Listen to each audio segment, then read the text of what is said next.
Hello, welcome back. അപ്പോൾ ഇന്നൊരു വൈകുന്നേരം കണ്ടാലോ? ഇത്രയും മൂടിയൊരു അന്തരീക്ഷം കണ്ടപ്പം നല്ല രസം. അങ്ങനെ ഒരു വീഡിയോ എടുത്ത് തുടങ്ങിയതാണെങ്കിലും പിന്നെയാണ് ഞാൻ എൻ്റെ വീടിൻ്റെ ഭംഗി ആസ്വദിക്കാൻ തുടങ്ങിയത്. വീടിൻ്റെ മുറ്റത്ത് എല്ലാ പുല്ലുമൊക്കെ പറിച്ച് അത്യാവശ്യം ഒന്ന് നീറ്റായിട്ട് അമ്മ വെച്ചിരിക്കുന്ന കണ്ടപ്പം ഞാനെല്ലാം പോയിന്റ് ടു ബി നോട്ടഡ് അമ്മ വെച്ചിരിക്കുന്ന കണ്ടപ്പോൾ എന്നാൽ പിന്നൊന്ന് തൊട്ട് തലോടി പോകാം എന്ന് വിചാരിച്ചൊന്ന് മുറ്റത്തിറങ്ങിയതാണ്. വേറൊരു കാര്യം എന്താണെന്ന് വെച്ചാൽ അങ്ങനെ ഇറങ്ങാനൊരു കാര്യം ഉണ്ടായിരുന്നു. കുറച്ചധികം തുണി ഇന്ന് നനച്ചിട്ടിട്ടുണ്ടായിരുന്നു. ആ നനച്ച തുണിയെല്ലാം പെറുക്കി മടക്കി വെച്ച കൂട്ടത്തിൽ ഒന്നും കണ്ടില്ല. അങ്ങനെ ഇറങ്ങിയതാ. പിന്നെ വൈകുന്നേരം ആയതുകൊണ്ട് ഒരു ചായ ഇടാമെന്ന് വിചാരിച്ചു. ഞാനിങ്ങനെ ഒരു ചായ പേഴ്സൺ അല്ല എന്ന് അത്യാവശ്യം എന്നെ അറിയാവുന്ന എൻ്റെ അച്ഛൻ അമ്മ വീടുകളിലുള്ള എല്ലാവർക്കും അറിയാം. പക്ഷെ കല്യാണത്തിന് ശേഷം ഞാൻ മുമ്പൊരു വീഡിയോയിലും പറഞ്ഞിട്ടുണ്ട്, പ്രഗ്നൻ്റ് ആയതിനു ശേഷം എൻ്റെ അമ്മയുടെ ചായ കുടിച്ച് ഞാനിപ്പോൾ ഒരു ചായ പേഴ്സൺ ആയി എന്ന് തന്നെ വേണേൽ പറയാം. നല്ല തലവേദന എടുക്കുമ്പം ഒരു ചായ മസ്റ്റാണ്. പിന്നെ ഈ ചേച്ചി ചായ ഇട്ടുകൊണ്ടിരിക്കുമ്പം റാൻഡംലി വന്നതാണ്. ഇതിൻ്റെ വിശേഷം ഞാൻ പിന്നെ പറയാം. കാരണം ഈ കണ്ടില്ലേ, ഈ ബ്രോഷർ കണ്ടപ്പോൾ തന്നെ മനസ്സിലായി കാണുമല്ലോ, സംഭവം എന്തോ ഒരു തയ്യുമായിട്ട് വന്നതാണ്. അപ്പോൾ അങ്ങനെ ആ ചേച്ചിയോട് വിശേഷം പറഞ്ഞപ്പം ഞാൻ ഇടയ്ക്ക് പോയി എൻ്റെ പാൽ ഓഫ് ചെയ്തായിരുന്നു. അങ്ങനെ വന്നൊരു ചായ ഇട്ടപ്പോൾ ഞാൻ വിചാരിക്കുകയായിരുന്നു, ഇപ്പം ഞാൻ എന്തോരം ചായയാണ് കുടിക്കുന്നതെന്ന്. രാവിലെ ഒരു ചായ കുടിച്ചില്ലേ, വൈകിട്ട് ഒരു ചായ ഉറപ്പായിട്ടും കുടിക്കും. അങ്ങനെ എല്ലാ ദിവസവും ഒരു ചായ അല്ലെങ്കിൽ 2 ചായ എന്നുള്ളൊരു കോൺസെപ്റ്റിലോട്ട് ഞാൻ എത്തി. പിന്നെ ചായക്കകത്ത് ഒരു ഏലക്കയോ അല്ലെങ്കിൽ ഒരു ഇച്ചിരി ഇഞ്ചിയോ ഒക്കെ ഇട്ട് കുടിക്കാനാണ് എനിക്കിഷ്ടം. ദാറ്റ് മീൻസ് ഒരു ഫ്ലേവേർഡ് ചായ പേഴ്സൺ ആണ് ഞാൻ. അല്ലാതെ ഒരു പ്ലെയിൻ ചായ കുടിക്കുമ്പോൾ എനിക്ക് അത്ര ഒരു സാറ്റിസ്ഫാക്ഷൻ വരാറില്ല. അതുപോലെ നല്ല സ്ട്രോങ് ആയിട്ടൊരു മീഡിയം മധുരത്തിൽ ചായ കുടിക്കാനാണ് എനിക്കിഷ്ടം. ഈ മീഡിയം മധുരം ആയിട്ടുള്ള ഒരാളും അല്ലായിരുന്നു ഞാൻ. നല്ല മധുരത്തിൽ ചായ കുടിക്കുന്ന ആളായിരുന്നു ഞാൻ. കാരണം എൻ്റെ അച്ഛനും അമ്മയ്ക്കും ഒക്കെ നല്ല മധുരം വേണം. ഇപ്പം ഞാനൊരു ചായ ഇട്ട് കൊടുത്തു കഴിഞ്ഞാൽ എൻ്റെ അച്ഛൻ പറയും, വീട്ടിൽ ഇതിന് മധുരം ഇല്ലയെന്ന്. കാരണം എൻ്റെ ചേട്ടന്, എൻ്റെ ഹസ്ബൻഡിന് മധുരം വേണ്ട.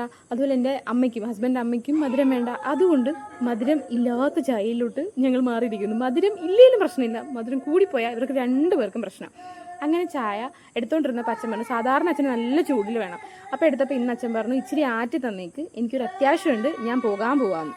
അങ്ങനെ ഊറ്റിയാറ്റി പതപ്പിച്ച് ചായയും കൊണ്ട് ചെന്നപ്പം ദേടാ ന്യൂസിൽ നമ്മുടെ നെഹ്റു ട്രോഫിയുടെ ഫൈനലിൻ്റെ കാര്യങ്ങൾ പറഞ്ഞുകൊണ്ടിരിക്കുന്നു. അച്ഛനാണെങ്കിലും അമ്മയാണെങ്കിലും അത്യാവശ്യം ഈ പറയുന്ന പോലെ ഫൈനലൊക്കെ എന്തായി എന്ന് നോക്കിക്കൊണ്ടിരിക്കുകയാണ്. എൻ്റെ അമ്മ ഫൈനൽ കാണാൻ പോയിരിക്കുകയാണ്. അങ്ങനെ ഞാൻ ചായയൊക്കെ ആയിട്ട് മുറ്റത്ത് വന്നിരുന്നു. ഇപ്പം മനസ്സും വായിച്ചു തുടങ്ങിയെന്നാണ് തോന്നുന്നത്. എന്താണെന്നറിയോ, ഞാൻ കുറച്ചു മുമ്പേ ചായ ഇടാൻ പോയപ്പം ഇങ്ങനെ മനസ്സ് വിചാരിച്ചായിരുന്നു, മുറ്റത്തൊക്കെ ഞാൻ ഇറങ്ങുന്നതേ വല്ലപ്പോഴും. എൻ്റെ അമ്മ പറയുന്ന പോലെ വല്ലപ്പോഴും ഒക്കെ മുറ്റത്തൊക്കെ ഇറങ്ങാം, പൊടിയൊക്കെ പറ്റാം. കാരണം ഫുൾ ടൈം ഫീൽഡിൽ ഈ മണ്ണും മഴയൊക്കെ കൊണ്ട് നടക്കുന്നത് കാരണം ഇങ്ങനെ ഫീൽഡെന്ന് കേൾക്കുമ്പോഴേ എനിക്കിപ്പോൾ ഇഷ്ടമല്ല എന്തോ. അപ്പോൾ അതുമല്ല, ഞാൻ അങ്ങനെ ഒരു പേഴ്സൺ അല്ല. എന്നുവെച്ചാൽ ചിലരില്ലേ, ചിലരെന്നല്ല ഒട്ടുമിക്ക ലേഡീസും ഒന്നില്ലെങ്കിൽ എന്തെങ്കിലും ഒരു ഫാൻറ്റസി എന്നുവെച്ചാൽ ചെടികളോടോ പൂക്കളോടോ അങ്ങനെയൊക്കെയുള്ള ഒരു ഫാൻറ്റസി ഉള്ളവരായിരിക്കാം ഏറെക്കുറെ എല്ലാവരും. അപ്പോൾ ഈവൻ എൻ്റെ അമ്മയാണെങ്കിലും അങ്ങനെയാണ്, എൻ്റെ ഹസ്ബൻഡും അങ്ങനെയാണ്. ലേഡീസ് മാത്രമല്ല, എൻ്റെ ഹസ്ബൻഡും അങ്ങനെയാണ്. അതുപോലെ തന്നെ എൻ്റെ ഹസ്ബൻഡ് അച്ഛൻ മധുവച്ചനും അങ്ങനെ തന്നെയാണ്. എവിടെ എന്തെങ്കിലും ഒരു തൈ ഇട്ട് കഴിഞ്ഞാൽ അത് കൊണ്ടുവന്ന് വെച്ച് പിടിപ്പിച്ച് ഒക്കെ നടക്കും. പക്ഷേ അൺഫോർച്ചുനേറ്റ്ലി ഞാനും എൻ്റെ അച്ഛൻ്റെ കാറ്റഗറിയിൽ പെടുന്ന ഒരാളാണ്. കാരണം എൻ്റെ അച്ഛൻ ഇങ്ങനൊരു ഫാൻറ്റസി ഇല്ലാത്ത ഒരാളാണ്. ഉള്ളതും കൂടെ പറിച്ച് കളയായിരുന്നു. പണ്ട് ഞാൻ കുഞ്ഞായിരുന്നപ്പോൾ ഈ വീടൊന്നല്ലായിരുന്നു, ചെറിയ കുഞ്ഞു വീടാണ്. അപ്പോൾ ആ വീട്ടിൽ മുറ്റത്തൊരു എന്തുണ്ടായിരുന്നെന്നറിയാമോ, കൂവളം ഉണ്ടായിരുന്നു. പിന്നെ അതുകൊണ്ട് അവിടെയായിട്ടൊരു പേരുണ്ടായിരുന്നു. പിന്നെ എന്താണ്ടൊക്കെ ഉണ്ടായിരുന്നു, നന്ദ്യാർവട്ടം ഉണ്ടായിരുന്നു.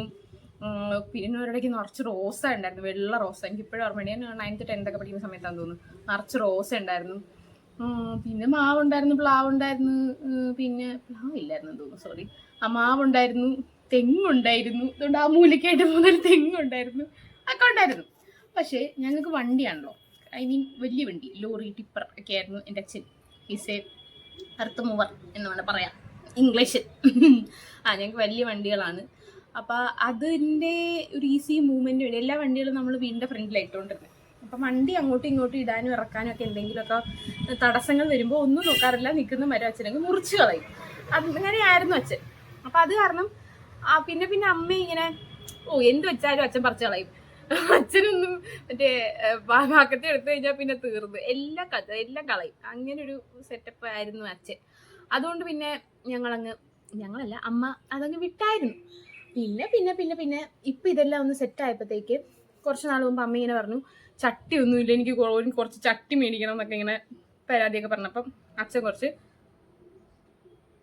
ചട്ടി നല്ല ചായ കേട്ടോ, ഞാൻ ഇട്ടുകൊണ്ട് പറയില്ല. It's a nice tea. അപ്പം ചട്ടി മേടിച്ചുകൊണ്ട് കൊടുത്തു. ചട്ടി മേടിച്ചിട്ട് ചട്ടി ഇവിടെ ഇരിക്കാൻ തുടങ്ങിയിട്ട് ഒരു 6-7 മാസമായെന്ന് തോന്നുന്നു. എന്തെങ്കിലുമൊക്കെ അതിൻ്റെ അകത്ത് വെക്കും, മഴ വരും. പിന്നെ ധാന്യൂട്ടനുമായിട്ട് അമ്മ കുറേ എന്തൊക്കെയൊക്കെ നട്ടായിരുന്നു. പക്ഷെ വെണ്ടയോ എന്തൊക്കെയോ, പക്ഷെ അത് എന്തൊക്കെയൊക്കെ കിളുത്തു, എന്തൊക്കെയൊക്കെ കിളുത്തില്ല. പക്ഷെ അമ്മ പിന്നെയും എല്ലാവർക്കും ഇങ്ങനെ പെറുക്കിയൊക്കെ എടുത്ത് വെച്ചു. അപ്പം ഞാൻ പറഞ്ഞു തന്നതൊന്നുമല്ല, നമ്മൾ മനസ്സിലാലോചിക്കുന്ന സാധനം ഇപ്പം എയ്ക്ക് മനസ്സിലാവുന്നുണ്ടെന്ന് തോന്നുന്നു. പക്ഷെ എയ്ക്ക് മനസ്സിലാവുന്നുണ്ടെങ്കിൽ നമ്മുടെ ഫോണിൽ അതിൻ്റെ ഫീഡ്സ് വരും എന്നൊക്കെ ഞാൻ കേട്ടിട്ടുണ്ട്. പക്ഷെ മുന്നിൽ ആൾ പ്രത്യക്ഷപ്പെടുമെന്ന് ഞാൻ ആദ്യമായിട്ട് കേൾക്കുക, അല്ല ആദ്യമായിട്ട് അനുഭവപ്പെടുക. കാരണം ഞാനിങ്ങനെ മനസ്സ് വിചാരിച്ചുകൊണ്ടിരിക്കുമ്പോൾ ഒരു ചേച്ചി ഇങ്ങനെ നടന്നു വരുന്നു. ആ ചേച്ചി ഞാൻ ഈ വീഡിയോയിൽ കാണിക്കുന്നുണ്ട് കേട്ടോ. അപ്പോൾ ആ ചേച്ചി വന്നത് ഈ ഒട്ട് തൈകൾ ഇല്ലേ എന്ന് പറഞ്ഞാൽ നമ്മുടെ പെട്ടെന്ന് കായ്ക്കുന്ന മരങ്ങൾ, ഫലവൃക്ഷ തൈകളുടെ എന്താ വേണമെന്നുള്ള ഓർഡർ എടുക്കാൻ വന്ന ആ ചേച്ചി. ഞാനപ്പോൾ സത്യമായിട്ട് ഞെട്ടി. ആദ്യം ഞാൻ ചേച്ചിയോട് വേണ്ടാന്നൊക്കെ പറഞ്ഞു. പിന്നെ ഞാൻ വിചാരിച്ചു, ചേട്ടാ ഇതല്ലേ ഞാൻ ഇത്ര നേരം ആലോചിച്ചുകൊണ്ടിരുന്നത്, എന്നാ പിന്നെ ചേച്ചിയുടെ എന്ന് പറഞ്ഞാൽ മേടിക്കാം എന്ന് വിചാരിച്ചു. അപ്പോൾ അവർ ഓർഡർ എടുക്കാനായിട്ട് വന്നപ്പോൾ ഞാനൊരു മലേഷ്യൻ തെങ്ങ് ഓർഡർ കൊടുത്തിട്ടുണ്ട്. ഒരാഴ്ചയ്ക്ക് ശേഷം അത് അവർ ഓർഡർ എടുത്ത് ഒരാഴ്ചയ്ക്ക് ശേഷം അവർ കൊണ്ടുവരത്തുള്ളൂ. കൊണ്ടുവരുമ്പോൾ പേയ്മെൻറ്റ് കൊടുത്താൽ മതി. അങ്ങനെ ഞാനൊരു തൈക്ക് ഓർഡർ കൊടുത്തിട്ടുണ്ട്. ഓർഡർ കൊടുത്തു എന്ന് മാത്രമേ ഉള്ളൂ, വരുമ്പോൾ അറിയാം എന്താവുമെന്ന്. അപ്പോൾ സംഭവം എന്താല്ലേ, ഞാൻ പോലും വിചാരിച്ചില്ല ഇത്ര പെട്ടെന്ന് ഒരു തെങ്ങിൻ്റെ ഉടമസ്ഥയാകും ഞാനൊന്ന്. 3 വർഷം കൊണ്ട് കഴിക്കുന്നൊക്കെയാണ് ചേച്ചി പറയുന്നത്. ഞാനപ്പോൾ ചോദിച്ചു, ചേച്ചി ഉള്ളതാണ് ഇതൊക്കെ വല്ലതും നടക്കുമെന്ന് ചോദിച്ചപ്പോൾ ചേച്ചി പറഞ്ഞു ഉണ്ട് മോളെ, ഈ വഴിയുടെ ടേണിയിൽ 1-2 വീട്ടിലൊക്കെ കൊടുത്തിട്ടുണ്ടായിരുന്നു മുമ്പ് എന്ന് പറഞ്ഞു.